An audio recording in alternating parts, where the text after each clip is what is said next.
मैं घंटों से गाड़ी चला रहा था। सड़क मेरे सामने अंतहीन रूप से फैली हुई थी। चंद्रमा आकाश में नीचे लटका हुआ था, जिससे परिदृश्य पर एक भयानक चमक फैल रही थी। मैं अकेला था। केवल इंजन की गड़गड़ाहट और कभी कभी हवा में पत्तों की सरसराहट की आवाज आ रही थी। जैसे ही मैं एक मोड़ पर पहुंचा, मुझे सामने एक चिन्ह दिखाई दिया, जो अंधेरे में मुश्किल से दिखाई दे रहा था।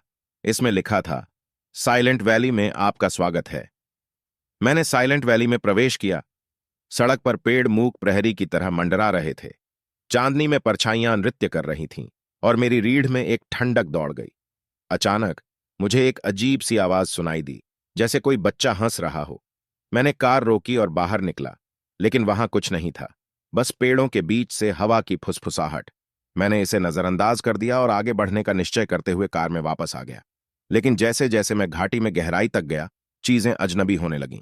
मैंने देखा कि एक आकृति सड़क के किनारे खड़ी मुझे देख रही है। मैं धीमा हो गया, लेकिन जब मैंने दोबारा देखा तो वह जा चुका था। मैंने अपना सिर हिलाया, खुद से कहा कि यह सिर्फ मेरी कल्पना थी। मैंने दूसरा मोड़ घुमाया और अचानक सड़क गायब हो गई।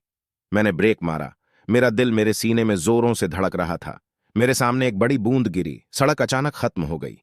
मैंने असमंजस में इधर उधर देखा, लेकिन आगे बढ़ने का कोई और रास्ता नहीं था। मैं फंस गया था। जैसे ही मैं वहां बैठा, यह सोचने की कोशिश कर रहा था कि क्या करना है, मैंने अपने पीछे एक आवाज सुनी। मैं पीछे मुड़ा और वहां अंधेरे में वही आकृति खड़ी थी जिसे मैंने पहले देखा था। यह मेरी ओर देखकर मुस्कुराया, एक ठंडी, सिहरन पैदा करने वाली मुस्कान। साइलेंट वैली में आपका स्वागत है, उसने कहा, और फिर सब कुछ काला पड़ गया। अगली चीज जो मुझे पता थी, मैं अपनी कार में उठा। पेड़ों के बीच से सूरज चमक रहा था। मैं सड़क के किनारे खड़ा था। घाटी मेरे सामने फैली हुई थी। मैंने यह सोचते हुए अपना सिर हिलाया कि क्या यह सब एक सपना था। लेकिन जैसे ही मैंने चारों ओर देखा, मुझे सामने संकेत दिखाई दिया, साइलेंट वैली में आपका स्वागत है।